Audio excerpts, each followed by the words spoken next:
Hi, my name is Nehal Desai, and I'm going to go over briefly on the mechanism of action of many of the medications used for bone metabolism and osteoporosis or like the bone disorders. Um, and it's just one section of the NAPLEX review course, which we will go over here today. Um, so let's take a look. So, as I mentioned previously in many of the previous presentations. Like some of the topics that's covered on NAPLEX are listed here. Um, you may or may not encounter questions in some of these diseases or disorders, but at least having a general idea of how the medications work in each of these disease states is important. Um, as I mentioned earlier, it is listed on the NABP blueprint. So um, and these are all previews, so you won't get a comprehensive coverage of every disease state in all of these presentations. I wanted to make it small enough so you all can understand, uh, focus on some of these things a little bit better. Um, so just to give you a general idea, we'll go over today, right now, bone metabolism and osteoporosis section. Uh, Briefly, um, I'm going to talk about generally different parts of like the functions that occur like within the bone, how the bone builds and the bone breaks and what those terms are. So at least you have an idea um, as to what they are and how the medications can be used to suppress or prevent one of those functions. So we'll take a look at that next. So bone metabolism is basically a continuous cycle, breaking bone and rebuilding a new bone. Um, Over time, bone gets really old, they start getting fragile, they can break and cause fractures. So, um, two functions occur. You have osteoclasts, which are essentially like um, used to chew up the bone. So kind of a class chewing up. They break down the old bone, and then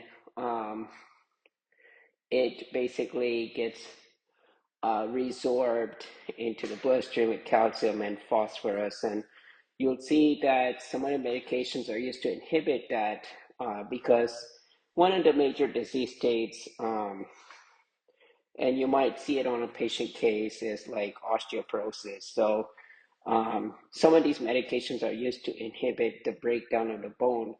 Um, so you could see here calcitonin, estrogen, bisphosphonate, and denosumab. Those are a few of the medications. I'll talk about the mechanisms of each one of these in the later slides, but I want to give you an idea between the osteoclasts and osteoblasts. There's those two types of cells, and they have very unique functions. One breaks down the bone, the other one builds. It builds, blasts. So just kind of associate those kind of terms as you take the um, NAPLEX exam. Excuse me. Um, and so, like it says, the osteoblast lay down new bone matrix or osteoid, and then convert to osteocytes. Osteocytes are essentially like bone cells. Um, they would usually come from like the old uh, buildup of the new cell, osteoblast. And then what happens is they are used to kind of like sense when a bone's getting too old, um, or sending signals to osteoclast saying, hey, this bone is getting too old, and let's break it down and rebuild it. Let's reconstruct a new bone in the system, in this part of the body. So that's what osteocytes are essentially doing. They're kind of like sensors. And osteoblasts are typically activated by vitamin D, estrogen, especially weight-bearing exercise. You can build new bones and stronger bones. So it's important to have an idea um, on all of these things. So this is a bone remodeling cycle. So now that you know what osteoblasts and osteoclasts are and their differences, the first thing is whenever old bone, to get the old bones cleaned up, these are follow steps that occur. So you can see how the bones are lining here in the resting state. Then the next step is that osteoclasts start coming up and cleaning up the old bones. And then the mononuclear cells, which are like the monocytes, are going to um, kind of like clean up some debris in that bone part area. And then um, it's going to osteoblasts will come into play and then start filling in those pits. You can see this pit here in this example, and that's where mineralization occurs. Calcium and phosphate crystallize to form new strong bones. That's essentially it in this bone remodeling cycle. Um, And then osteoporosis is one of the major disease states, and you might see a patient case once, or one or another patient case that where a patient might be very old and they might be having osteoporosis. So what it is, it's essentially where there's increased osteoclast activity, there's increased breaking of the bone, destroying bone activity kind of thing, and decrease sorry, hold on. Um, Decrease osteoblast activity. So um, that's essentially what's happening here. Now, there's also a chance where osteoporosis can occur due to low estrogen level, especially at postmenopausal patients. Or there's chronic glucocorticoid therapy. You learned about how hydrocortisone works. So, like excessive use of that and binding to those glucocorticoid receptors, there's a chance osteoporosis might occur because of that glucocorticoid therapy. um, Low vitamin D levels, and vitamin D does come from sunlight, and you could get it from sunlight. And there's also vitamin D supplements that's used, and there's two types. There's ergocalciferol and cholecalciferol. So you need to know those differences, and when you're in practice, you may have seen vitamin D2 versus D3. So you'll see uh, the relevance of vitamin D um, in preventing the progression of osteoclasts. And chronic alcohol use, in any major disease state. I mean, the alcohol is going to uh, damage and can cause a lot of damage in various different disease states, but particular osteoporosis as well. Chronic alcohol use,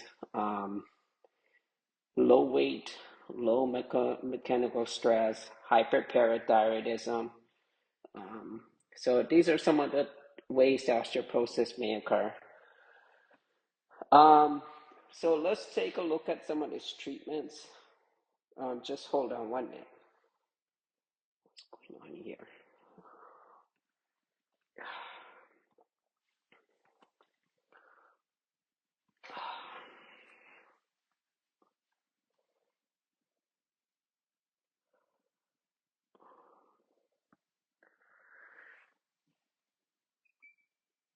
Okay, so um, these are some of the treatments, regimens that might be used to treat osteoporosis, as well as any other type of bone disorders. Um, Bisphosphonates are typically like the first line. I'm sure you have seen in the pharmacy there's 70 milligram alendronate or 30 milligram alendronate, or somewhere within those kind of strengths. Um, you know, Once a week versus once a day type of alendronate pills. That's a very common medication. A lot of patients uh, take for bone disease or treatment of like osteoporosis and things like that. So we'll talk about mechanisms of this one. There are other ones. I haven't really seen so much of the risindronate, ivandronate, or zoledronate ever used in any pharmacy, but alendronate is the most common one. But we'll talk about the bisphosphonate class mechanism as a whole, so you'll see how that works. Rank L, inhibitor, those are like denosumab. I believe these are mostly just injectables. There isn't really anything in a pill form. Um, so you might see that PTH analogs or parathyroid hormone analogs to, you know, help with the parathyroid hormone. So, these are some other medications, the teriparatide and the abaloparatide. The sclerostin inhibitor, this is a very interesting mechanism I will talk about, the romosozumab, SERMs, raloxifene, and bacidoxifene. SERMs are essentially the serotonin, or not the serotonin, the selective estrogen receptor modulator. This class of medications may go either way. It might be agonist or antagonist. But in this case, for the bones, it's going to be agonist, especially as you saw in the previous slide, low estrogen levels. So these are going to help increase the estrogen. Calcitonin is another interesting drug. That one is also kind of another hormone related drug, so you'll see how that works. Estrogen, vitamin D supplements, calcium supplements to help, increase to prevent the deficiency of these things. So, let's talk about a bisphosphonate mechanism right now. Bisphosphonates are absorbed in the bone and prevent osteoclasts from doing its work. So you can see here the bisphosphonate, like they're inside the bone, and then the red dots there are actually like the osteoclasts that are kind of like chewing up, or kind of like the chewing of the bone. So the bisphosphonates are just going to essentially just inhibit the function of osteoclast from doing what it needs to do. That's essentially it in this mechanism. It's a very simple mechanism. It just kind of blocks those effects there. RINK-L inhibitor, that's an important one. That seems a very important mechanism as well. You can see here I labeled a couple of things here: osteoclasts, osteoblasts, immune cells. Each of these produce or makes the RINK-L protein, and the protein is responsible for activating the osteoclasts. So what happens here is when it binds to the RINK receptor, or the receptor activating nuclear factor receptor, it's going to activate the osteoclast. So let's go ahead and break down that bone part, or part of that bone. So that's what it does here. Now, another special function for osteoblasts is that it produces something called OPG. And OPG is osteoprotein. And what does it do? It actually acts as a decoy receptor. So it kind of makes the RINK-L think that oh yeah, let's go ahead and bind to that receptor. So, it looks like the RINK receptor. And so it's going to bind to this receptor, and it's going to prevent it from reaching RINK, from protect the bone by stopping osteoclast activation and reducing bone breakdown. So the denosumab, this is along with the OPG, is going to prevent a RINK-L from doing its work in activating that RINK-L RINK receptor. So denosumab and the osteoblasts are kind of like a team. They're going to kind of work together to prevent that breakdown of the bone. So that's essentially what's happening here. Um, the sclerotin inhibitor mechanism. This is another interesting one. It's going to it's also a protein. The sclerotin is a protein produced by osteocytes that normally inhibits the WNT signaling pathway. That blue line was the WNT signaling pathway. What it does, it's actually used to uh, make those osteoblasts, basically. So it's kind of like a signaling mechanism to make more of those osteoblast cells so it can help build the bones. But when you have the sclerotin protein, it's going to prevent the WNT pathway from doing or producing those osteoblasts. And what happens here is um, when you can't have more osteoblasts, then you can't build those new bones. And then osteoclasts will take over and kind of like break down those bones. So that's essentially what's happening here. And then this medication, romosozumab, is going to bind to that protein and block it from, uh, you know, preventing the WNT signaling pathway. And then it will allow the osteoblasts to form and build new bone. Um, so that's it. That's pretty much it. The green circle structures inside bone are essentially like the osteocytes or the bone cells. That's and then the red dots in there are usually the proteins that it makes. And so I just wanted to show you a little bit here, give you a general idea of this mechanism so you kind of have an idea.